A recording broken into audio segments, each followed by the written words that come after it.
Hello guys and welcome back to another video, and today we have a review of the gorgeous Hornby Standard Class 2, which I've just received, and I didn't know that I would actually end up one of these because the prices were ridiculous, but this one came up for sale on hornby.com for a ridiculously low price in their clearance sale, so I decided to pick one up. So today we're going to run through a quick review of it, a running session, etc., and basically just have a look at this locomotive. So let's get to it. So we'll have a quick look at the box first, which we always do, and you can see it's the actually slightly older packaging now. This locomotive was massively delayed on its release, so it ended up coming out with the old packaging and the old system for the coupling between the tender instead of that new plug thing that they've got. So yeah, I think it was like 4 years until release, like from announcements or something. It was ridiculous. Anyway, that's the back of the box, so you can pause that and read it if you like. It tells you all the history of the locomotive, and specifically the one that I have in model form there. And then inside the box is just the standard block of ice packaging, and there's a small detail bag in there as well, with couplings and some brake rigging and some little bits like steps in there, so nothing crazy. And then also I've removed this already just because it's easier to do it and open the box fully. The standard 2MT operating maintenance instructions. So you can pause that and read that if you would like to. Not sure why you would want to, but you can do. It is there. It is an option. And this is the standard 2, so it looks absolutely fantastic. It's not a huge locomotive, it is a slightly smaller tender locomotive. It is a mogul. I'm trying to get the lighting decent on the phone, but the lighting's terrible in here now. There we go. So we'll just run through the detail dead quick if we can, but it is a very complex, very high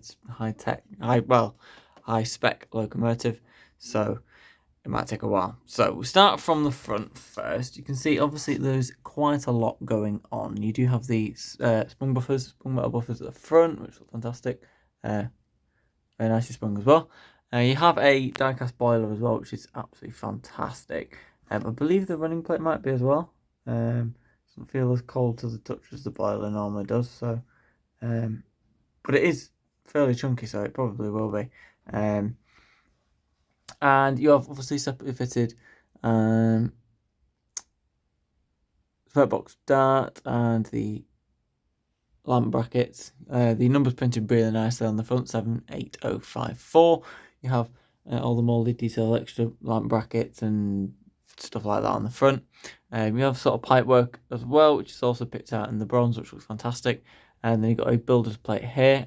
That may well be legible, but I don't know. Oh, it is, I think. There you go. It was built in Darlington in 1954, I think. That's pretty good. You can read that.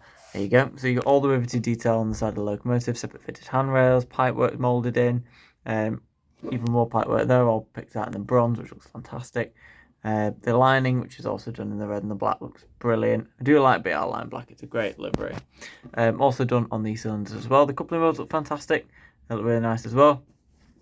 More pipework towards the cab, and also you have separate fitted whistles and safety valves, which look fantastic. Glazing on the windows is really nicely applied. That looks great. And then you've got the 2MT and the 78054 bits out in the cream sort of colour on the side of the cab. Looks really nice. All the lining as well, which on the cab is a grey and then the cream and then a red band as well, which looks fantastic. Then you've got loads of pipework at the bottom there, picked out into the bronze. You have the cab doors. Now this has the cab roof on the tender, which obviously makes it nice and close, so you can see there's not much area for them to get wet. But obviously in real life that will probably be touching, but obviously I don't want it super close on the locomotive. Should we go to the other side? Probably worthwhile doing. But dead quickly, the wheels are put out really nicely, and you have really realistic centre axles, which is good, and having none of that stuff poking out, which looks terrible on other locomotives. So that looks really good. And we'll whiz around the other side because it's slightly different on the other side. Yes, so there's extra bits of pipework on the other side that aren't on the other side. So you've got all the bronze pipework picked out and separate fitted on this side, which is a slightly different arrangement to the other side, and then you have this extra sort of pipework going across the side of the boiler, which is not there on the other side, and more towards the cab as well, which is fantastic. So it is a gorgeous thing. That's the front. So obviously you do have the shed code picked out and painted nicely on there as well, and you can see you've got that sort of white band around the number on the smoke box, and that is one of the features that I really liked about this locomotive. So that's why I decided to go for this one. So, and it was the one that was on offer. So let's get to the cab and then we'll go into the tender. So the cab also does have a sort of sliding vent on the roof, which is quite a cool feature. It feels very good quality, that as well. So you have the cab door separate fitted, which look great. You also have the plate connecting the, basically making the floor extended for the crew. Inside you have a wood effect floor, which looks very, very, very fine and very, very cool. And then you have a very lovely cabin there as well, which looks fantastic. You've got all the gauges picked out and all the pipework done in separate colours, which looks fantastic. Tender then itself, obviously you can see you have this cab section, which I don't think I have any other loco with this, so it's quite a cool feature. And then you've got obviously all the moulded detail for all the doors inside, where they keep the tools and where they shovel coal through, which is pretty cool. And then obviously you have the unique shape of this style of tender, which I do quite like. You have the coal load, which I think is separately fitted, but it is quite a tight fit, so it's a bit difficult to get out. But I would assume, being a modern loco, that is separately fitted. You have the crest picked out nicely on the side, which is really nice, and then obviously the lining of the red, gold and green. It's not red, gold and green. It's red, gold and grey, pretty much. The red, the cream, and the grey sort of banding is picked out really nicely on the side, and then you have the axles picked out in that yellow colour, which makes it stand out. Loads of underframe detail. I believe there's water troughs as well, potentially under there, but loads of pipe work. So all the suspension and all the brake rigging underneath picked out nicely.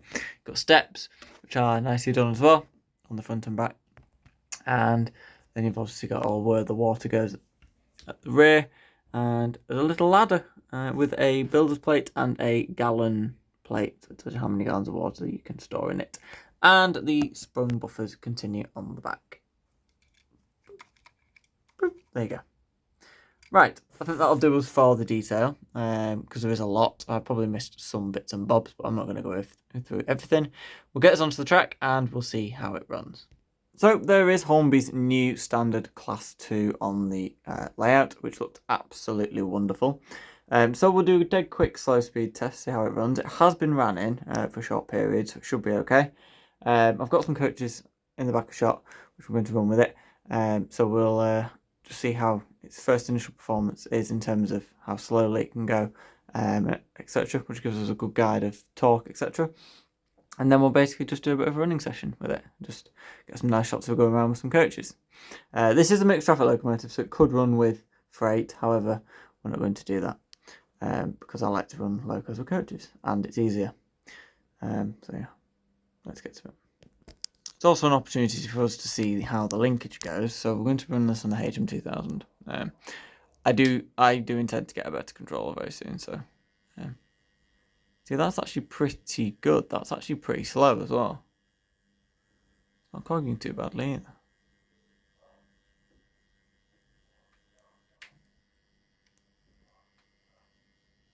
Cog's a bit more in reverse. But forwards it's a lot smoother. Incredibly slow.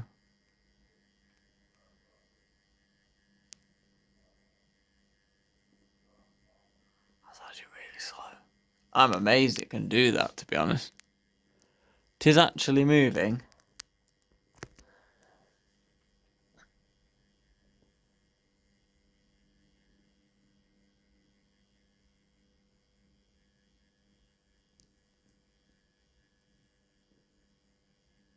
That's incredibly slow. Wow. And it's very smooth as well. With backwards, it's a little bit less smooth. It's a bit coggy, but still impressively slow.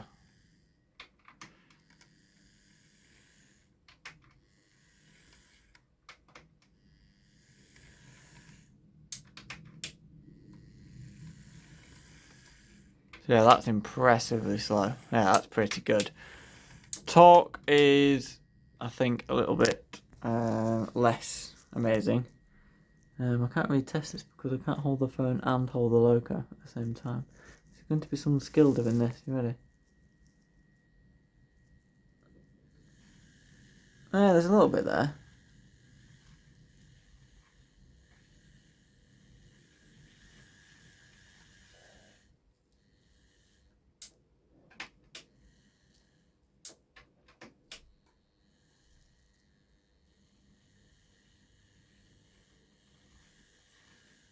Yeah, it's not so bad. So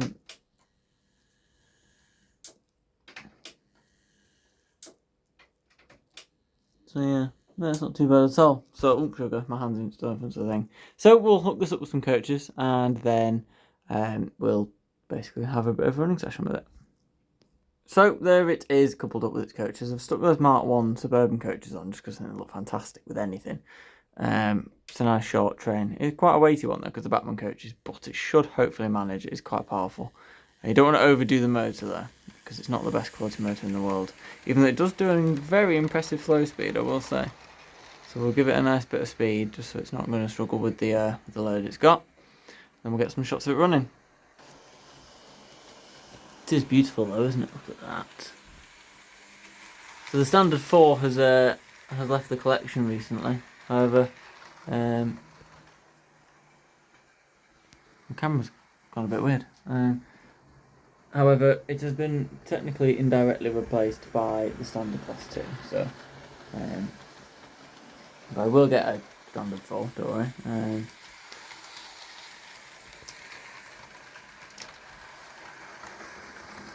Black is such a hard colour to film as well when the lights are terrible.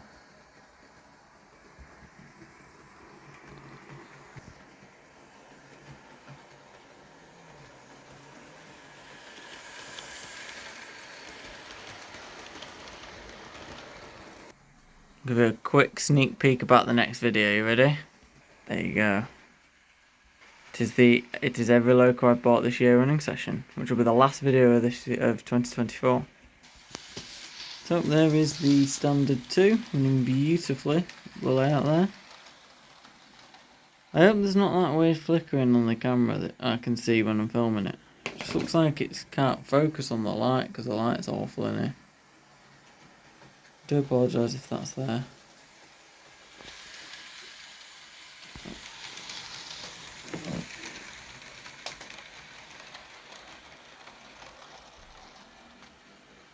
Running beautifully at a nice speed. It's quiet and it's actually a bit quick, to be fair. It's probably a bit too quick, but it's running nicely. I don't want to overdo it anyway. I don't anyway. I'm not the sort of person to rack to hundreds and hundreds of coaches behind the locos, so should be fine with a small load like that. But it looks fantastic and I absolutely love it. No firebox glow or anything, which is another reason why it's not worth the RRP of 240 quid. However, I didn't pay that for it, and what I paid for it was considering it's brand new is ridiculous, but in a good way.